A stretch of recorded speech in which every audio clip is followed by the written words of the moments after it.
बाइने की थाली। जानवी की जुबान पर बचपन से ही हजार सवाल और मन में हर चीज जानने की उत्सुकता रहती है, जिस वजह से वो अपने भाई की शादी में चल रही रस्मों के बीच भी मम्मी से सवाल पूछने लगती है। मम्मी, जब लड़की वालों ने आपको अपनी इतनी बड़ी लड़की दे दी, तो फिर भी उनसे सामान लेना गलत नहीं है क्या? इस पर कोई भी जानवी की बात का जवाब नहीं दे पाता और उसे इग्नोर करते हुए रस्में निभाते रहते हैं। शादी संपन्न होती है और भाभी घर आ जाती है, जिसके बाद जानवी के सवालों का सिलसिला अब भाभी के साथ शुरू होता है। भाभी, मुझे आज तक एक बात समझ नहीं आई, हमेशा सारे बलिदान वाले काम लड़कियां ही क्यों करे? मतलब अपना घर, परिवार, दोस्त, पुरानी जिंदगी सब कुछ छोड़ लड़कियां ससुराल आए, फिर वहां सबका दिल जीतने की कसरत भी वही करे, और लड़कों का क्या? बस तैयार हुए, दूल्हे बने और दोबारा अपने घर आकर बैठ गए। दीदी, मैं ससुराल में हूँ, जवाब कंट्रोवर्शियल हो जाएगा, इसलिए आप अपने ये दुनिया हिलाने वाले सनसनीखेज सवाल अपने पति से करना, क्या पता वो जवाब दे पाए। भाभी की बात पर हंसते हुए जानवी वहां से चली जाती है। कुछ दिनों बाद उसकी शादी कबीर से हो जाती है। अब ससुराल में कुछ दिन तो जानवी किसी से कोई सवाल पूछे बिना रह लेती है, पर फिर एक शाम दरवाजे पर खड़ी सास को बुजुर्ग भिखारी पर चिल्लाते हुए देख लेती है। अरे मुझे पता है तुम सबके पास खूब पैसा होता है, पर फिर भी हम जैसे शरीफ लोगों को परेशान करना होता है, और फिर जब कोई पैसे ना दे तो तुम उसका खून भी कर देते हो। क्रिमिनल होते हो तुम सबके सब। अब जाते हो यहां से या पुलिस को बुलाऊं? ये सब देख अब जानवी खुद को रोक नहीं पाती। मम्मी, वो आपसे भीख नहीं, खाने की मदद मांग रहे हैं और आप उन पर इस तरह से चिल्ला नहीं सकती। आखिर ये भी तो एक इंसान है, और वो भी आप और मुझसे उम्र में बहुत बड़े।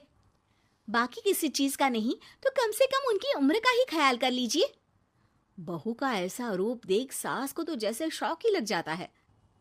जानवी भिखारी को खाना देकर वहां से भेज देती है, लेकिन इसके बाद से ही सास का उसके प्रति रवैया बदल जाता है। मुझे तो लगा था बहुत शांत बहू लेकर आई हूं, पर ये तो पूरी ज्वालामुखी निकली। अरे इतने दिनों से ये रंग क्या एक भिखारी के सामने अपनी सास की इज्जत उतारने के लिए छुपा कर रखे थे? और कौन से रंग बदलना सिखाकर भेजा है तेरे माँ बाप ने तुझे? मम्मी जी, रंग का तो पता नहीं, लेकिन मेरे मम्मी पापा ने मुझे हर ढंग में गलत के खिलाफ खड़े होना जरूर सिखाकर भेजा है।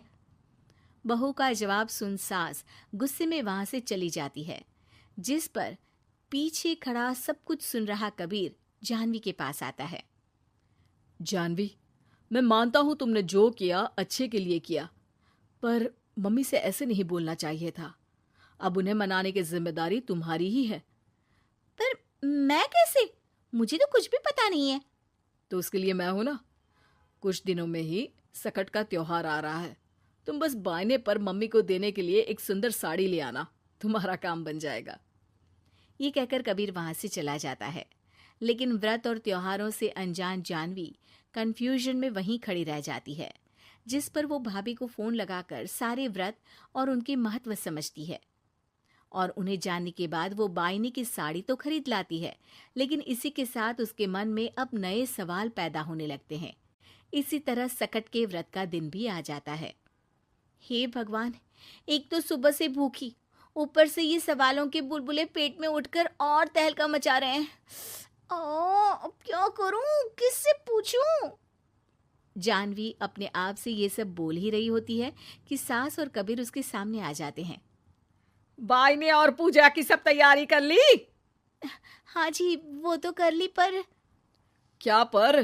फिर कोई सवाल है? पूछ लो, कहीं पेट में उसे रखे रखे एसिडिटी ना हो जाए।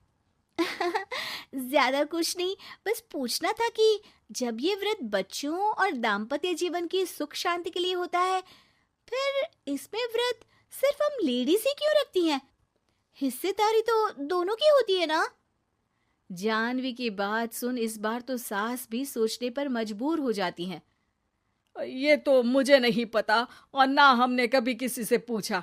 बस जो बड़े बुजुर्ग रिवाज बना गए वही चल रहे हैं। इसकी भी कोई वजह जरूर होगी। अच्छा, और ये बायने की वजह? अब बायने से तुम्हें क्या दिक्कत है? नहीं नहीं, दिक्कत कोई नहीं है। बस सोचती हूँ कि अगर व्रत बच्चों या पति के लिए होता है तो हमेशा हर चीज का गिफ्ट सिर्फ सास को ही क्यों मिलता है? अरे पति के नाम पर व्रत है तो उन्हें, और बच्चों के नाम पर जो व्रत है उनमें बच्चों को क्यों गिफ्ट नहीं दी जाती? जानवी का सवाल सुन इस बार सास भड़कने के बजाय शांति से उसका जवाब देती है। वैसे ये सवाल एक बार मैंने भी अपनी सासू माँ से किया था, तो जवाब मिला कि सास की वजह से ही पति मिला है, इसलिए एक थैंक यू और इज्जत की तरह उन्हें ये बायना दिया जाता है। और बच्चों वाला तो मुझे भी नहीं पता। बाकी इस बात की भी कंफर्मेशन नहीं है कि सासू माँ ने ये सिर्फ मेरे सवालों को शांत करने के लिए बोला था या ये सच भी है। सास के जवाब और जानवी के सवाल से अब वो दोनों ही कंफ्यूजन में हैं कि आखिर सच और वजह क्या है।